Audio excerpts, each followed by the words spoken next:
What's good, y'all? It's the Demouchets REACT, and we're back with another video. Who we got today, C? Today we're back with another American reaction. So excited about this video.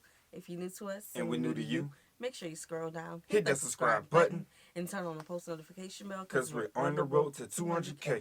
And we cannot get there without you guys, alright? Join the family without further ado. Let's get into the video. Let's get it. The home to windmills, clogs, and the kind of cafes where you're not necessarily looking for a coffee, is also home to one of the 7 wonders of the modern world, according to the American Society of Civil Engineers. Don't worry if you've missed this one, because many do. But what has been constructed over nearly 100 years in Holland is simply astonishing. This is not a mega project about prestige, glory, and records. No, this is something far more important. It's a mega project that has reimagined our fight against climate change, and one that is likely to save countless lives. It's a project known simply as Delta Works. Around the world today, there's this steadily increasing fear of rising sea levels, but the Dutch, they're well ahead of the game. The Delta Works is the largest flood protection system anywhere in the world, comprising dams, storm barriers, dikes, and levees across the Rhine-Meuse-Scheldt Delta region. This is an area of outstanding beauty, but also one of death and destruction when those waters rise. Now, while we are going to focus on the Delta Works, we're also going to slip in a bonus mega. Let that be dramatic, right? y'all flooding ain't that bad. Is it? Is it that bad? I don't know. I just remember that video about the weather. Yeah. Make sure you have a jacket. That part, you know what I'm saying? Yeah. And then y'all still have conversations about weather, and you know what I'm saying? Like, it's not nothing. But do y'all have that crazy construction work like other locations? Like in our country, we have a lot of construction work. What do you mean? Highways and a lot of orange cones. Probably not. You know what I'm saying? Probably for not. Bikes. It's a quick fix, though. Yeah, for it's bikes. A quick fix. Project as well, and that's the Zuiderzee Works. If you've never heard of the Delta Works, chances are you won't know this one either, but it's your lucky day. 2 mega projects, price of 1, and that price is free, because you're watching this on YouTube. Thank you for watching the ads.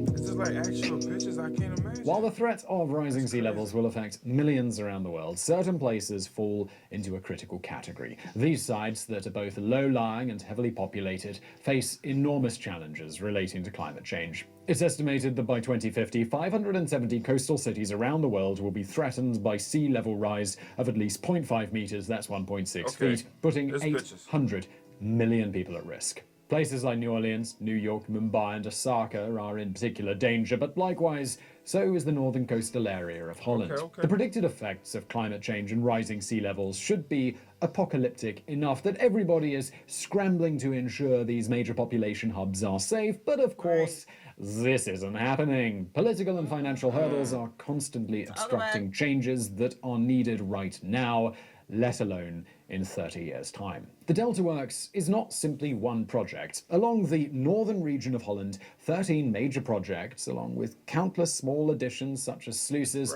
locks, dikes, and levees, were constructed or improved upon between 1954 and 1997. But despite the initial construction having been completed, this is a project that will probably never be finished because the effects of climate change are ongoing. Holland's a delightful country, but it has one significant problem.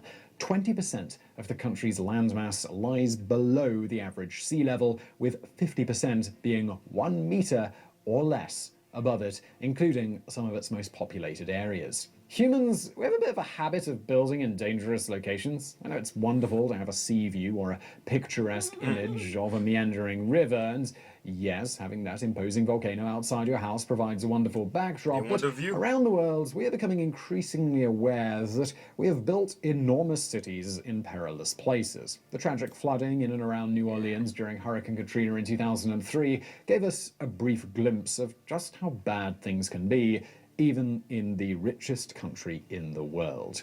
In 1953, one of the worst floods in living memory swept through the North Sea. Across Holland, Belgium, and the United Kingdom, a total of 2,551 people lost their lives, 1,836 of these in Holland alone. The impact on farming and livestock was also catastrophic, but the most harrowing thing was that scientists agreed it could have been so much worse. The response was actually swift. The Dutch government quickly authorized a study to assess their flood defenses. An old plan, known as Delta Plan, first conceived in the 20s and 30s, was quickly revived, and scientists and engineers set about providing a long-term plan to minimize the future risk in coastal areas. What emerged was a plan to drastically reduce the length of dikes exposed to the sea by 430 miles or 700 kilometers. This would be done with a series of dams and storm barriers that would effectively create a shield around the delta.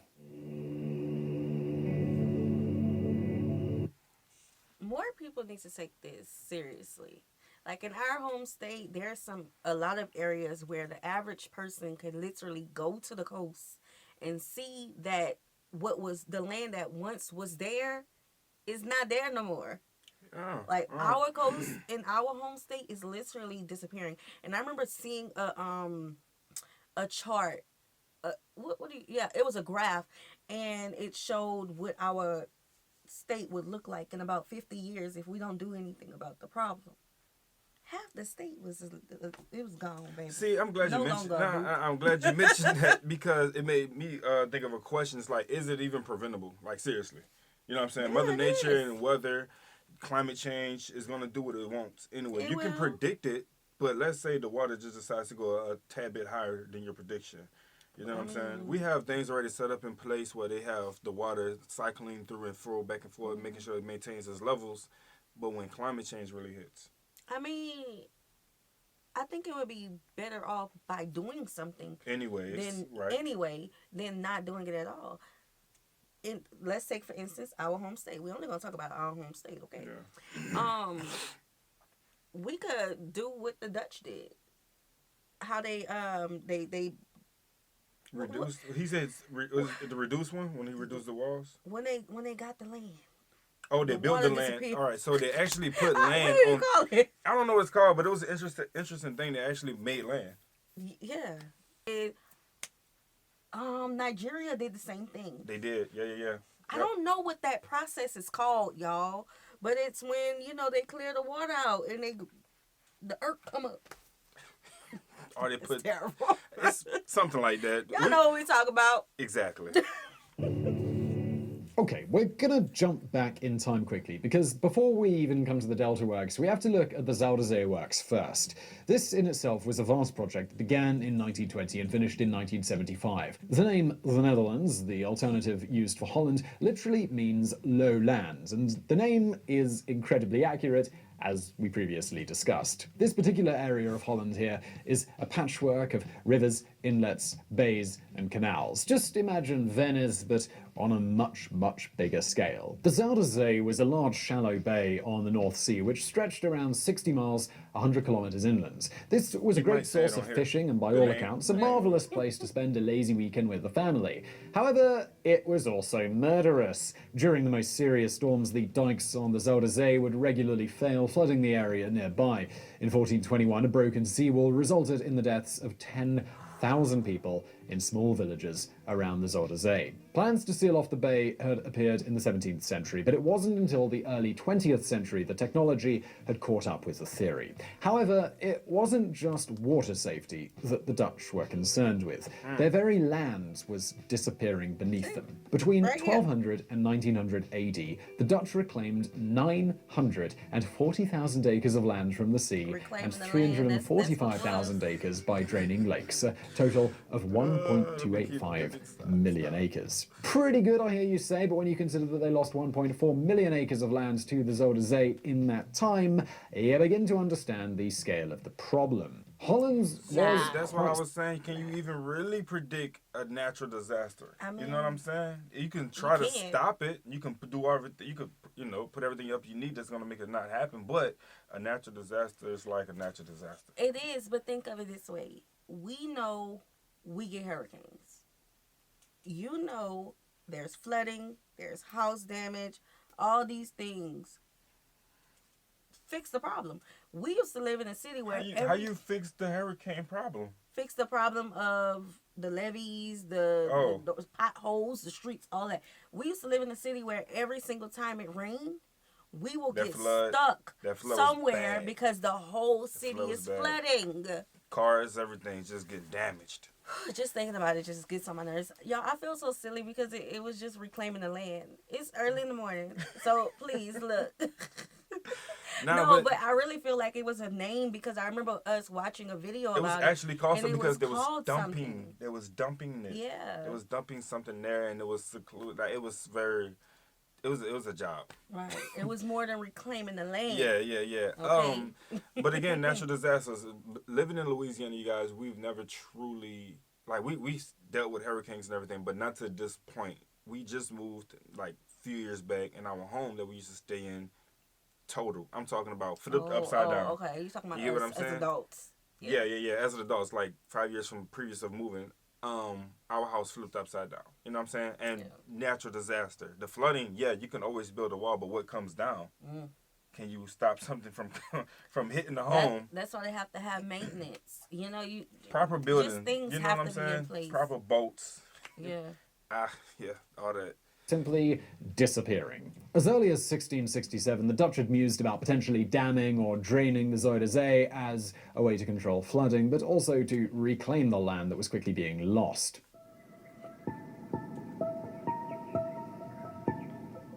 In 1916, yet another fierce storm tore through the area, killing 19 people. As they say, this was the straw that broke the camel's back. On the 14th of June 1918, the Zuider Zee Act was passed into law, composed of 3 key objectives. 1. Protecting the area from the effects of the North Sea. 2. Increasing the food supply and cultivating new agricultural lands. And 3. Improving water management by creating a freshwater lake instead of the saltwater bay before it. The first step of this project was the Afsluitdijk, enclosed dam stretching 20 miles, 32 kilometers from Den Oever on Wieringen to Zurich in Friesland, and completed between... That whole highway system right there was created. Yeah. That was built. Like, it wasn't there. Yeah. It was that video. But like, I remember the title of the video. It was something. And y'all was in the comments like, I drive this road all the time. Yeah. So it was about that.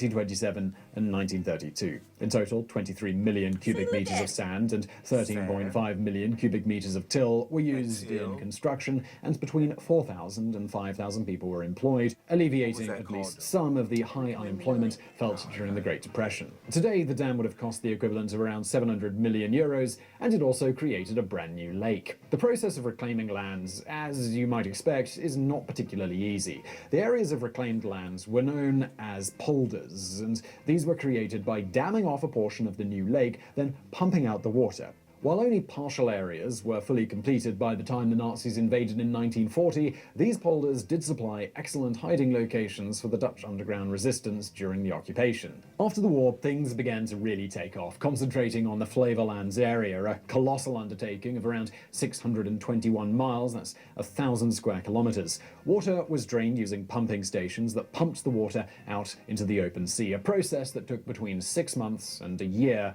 on the earliest polders. Once the majority of the water had been removed, small ditches and canals were dug to suck out the remaining water. I know that might sound a little strange, but that was what was essentially happening. The ground needed to be dehydrated before it could be used for anything else, a process that caused the land to sink by about 1 meter. Once this had been done, reed plants were sown by dropping seeds from low-flying aeroplanes. These are not only strong, sturdy plants, but they worked well to drain the remaining water while providing much-needed air to the grounds. There are now 4 inhabited polders, with a 5th in the planning that will be used as a nature reserve. While agricultural land has been the major beneficiary, numerous towns and villages have also sprung up within the polders, the largest of which, Lelystad, now has a population of just under 80,000. Not bad, since it was only established in 1967, and 10 years before, that area was completely underwater. The last polder was also finished in 1967 and drains the following year, bringing the total reclaimed land to a whopping 1,025 square miles, that's 1,650 square kilometers. Now, of course, this means that the Zuider Zee works and the Delta works overlapped with each other, which only adds to the scale of the entire undertaking. The first stage of this mammoth project, known as Delta Works, began in 1954 with the building of the, and I apologize again, Dutch people, Stormvloedkering Hollandse IJssel flood barrier near Krimpen and Essel, an area that had been partially affected during the 1953 flood. Even with my pronunciation dictionary, Dutch is very difficult. And it is no exaggeration to say that for the next 47 years, construction didn't cease. When we see how little political motivation there is around the world to implement major improvements like this, it's unbelievable that the Dutch government and the Dutch people had the stamina and perseverance to complete it all. Now, as much as I'd love to take you on a long tour of all the projects, I fear some of you may start dropping off, so let's just focus on two of them.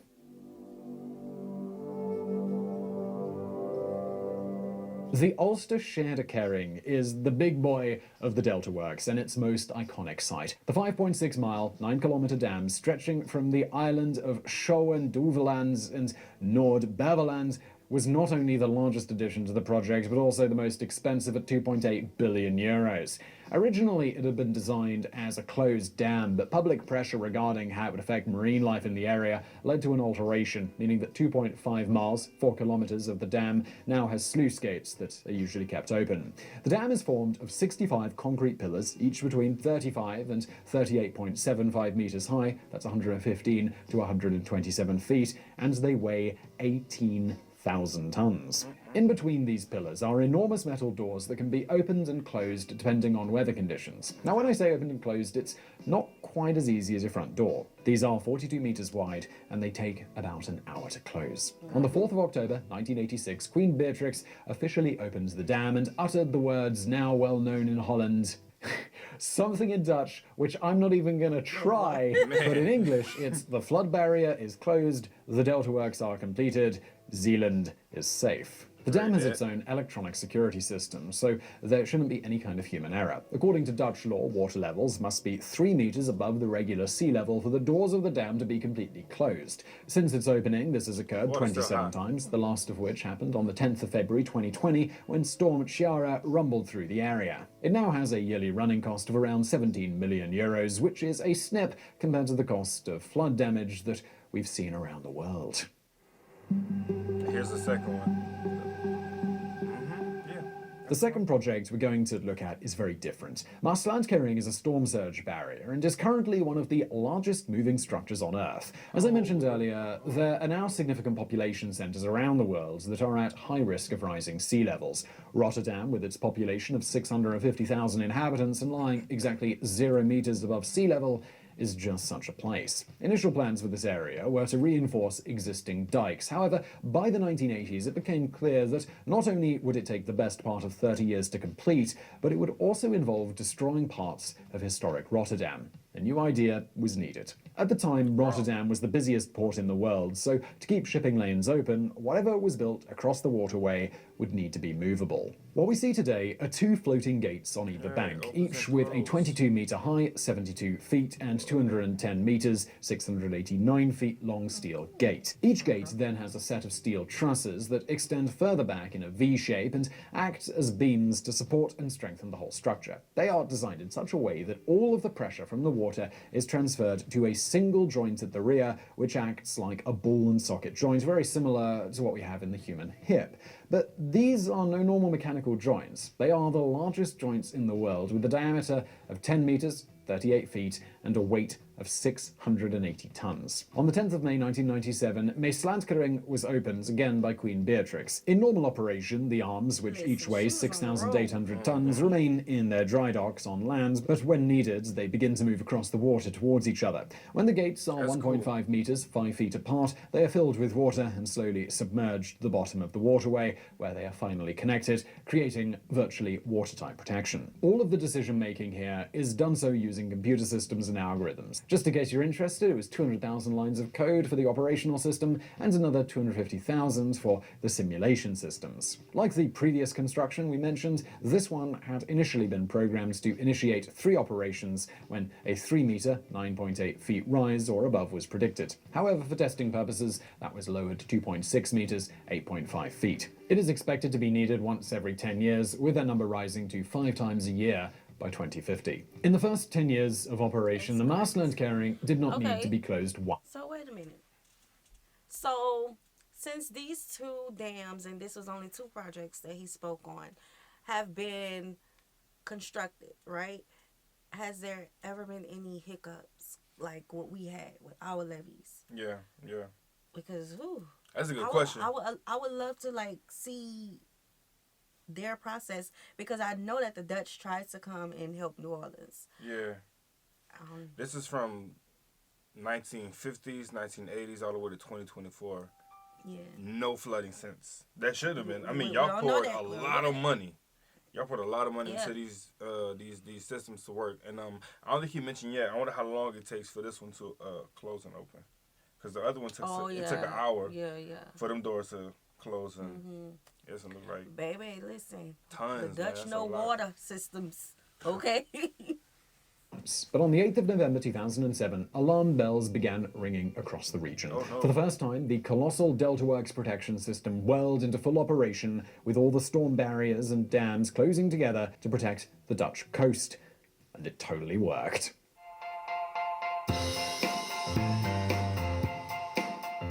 The Zuiderzee and Delta Works are extraordinary on so many levels. Quite simply, nowhere else on Earth has there ever been a flood protection system like it. The Dutch worked painstakingly from 1927 to 2010, when finally small additions were completed to better protect their country from the danger of the sea. But this is just the start. The Dutch government has assessed that the country must plan for a 1.3 metre rise in the North Sea by 2100 and 4 metres by 2200. The Zuiderzee and Delta Works are merely the beginning of a titanic struggle ahead. They will need to be improved, raised, and replaced as the water continues to rise for hundreds of years. The Delta Works cost in the region of €5 billion, but by 2012 it was thought that with additions it may well have pushed up to just below €10 billion. The government estimates that a further €100 billion will be needed during the current century to fight the steadily increasing battle. These two projects, undertaken by the Dutch, deserve far more recognition than they currently receive. But we live in a world of short-termism. We build glorious monuments of human achievements, but frankly, who cares how tall we can build or how fast we can travel through the skies when vast swaths of our world will be underwater? What the Dutch have built most likely won't work for everybody, but they have set a precedent that we should all be following. Maybe by 2050, what has happened in Holland will be the envy of the world. So I really hope you found that video interesting. Alright, y'all, we're going to stop it right there. Make sure you guys go check his channel out. This is very interesting. I feel like the world can benefit from this learning experience. Right, because we have reacted to a couple videos on the channel where there are some issues like this going on, and we know it from our home state. But I remember this one country, it was a small island who basically, I think now the country is gone because of the climate change. Yeah. I remember that. Yeah, so we need things like this. We absolutely do. Our future generations depend on it. All right, y'all. So this is so cool. I would love to see more of what the Dutch has to offer to our world. We hope you guys enjoyed this video with us. Be sure to subscribe. We'll see you soon. Peace.